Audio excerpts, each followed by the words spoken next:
When you spend time in the open water, watching sharks patrol the reef edge and mantas glide through the current, your sense of scale begins to shift.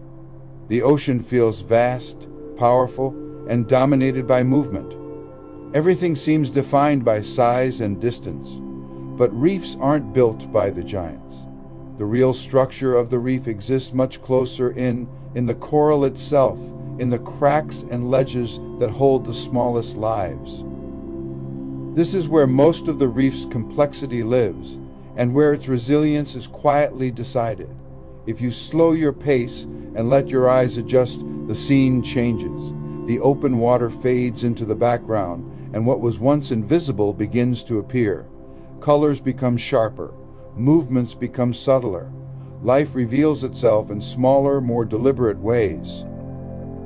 This is the layer of the reef that doesn't announce itself. It doesn't rush past or fill the frame. It waits. Here, survival isn't about speed or strength. It's about specialization, about fitting perfectly into narrow spaces, about knowing exactly where to hide, where to feed, and when to move.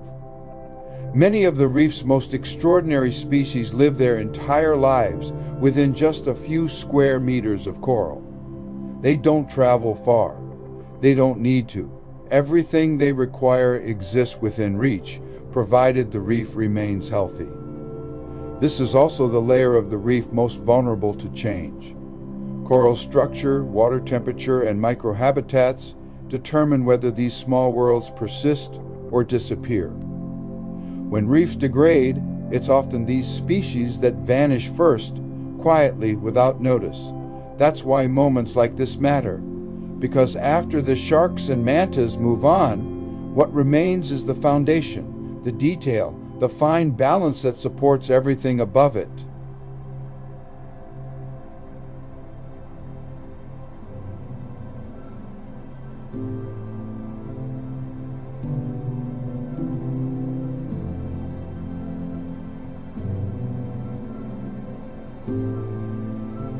This fish may be small, but it's one of the most striking creatures on the reef. This is a Mandarin fish, sometimes called the psychedelic Mandarin, and every color you see here is completely natural. The blues, greens, and oranges form intricate, almost painted patterns that seem impossible underwater, yet they've evolved without any need for camouflage. Mandarin fish live close to the reef, spending most of their time perched on coral or rubble rather than swimming out into open water.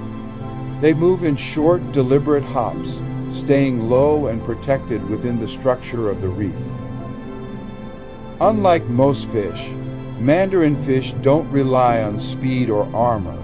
Instead, their skin produces a mild toxin, which makes them unpalatable to predators. That chemical defense allows them to advertise themselves openly, a rare example of nature choosing visibility over concealment. They feed on tiny crustaceans that live among healthy coral, which means they're usually found only where reef systems are intact and rich in small life. When Mandarin fish are present, it's often a quiet sign that the reef beneath them is functioning well. They're most active in low light, especially around dusk, when pairs sometimes emerge to perform brief, graceful spawning displays just above the coral. At other times, they remain solitary, calm, and unhurried, perfectly at home in the reef's smallest spaces. In a place like Yap, fish like this often go unnoticed next to mantas and sharks, but they tell an equally important story. Large animals show us scale and power. Small creatures like the Mandarin fish show us detail and balance.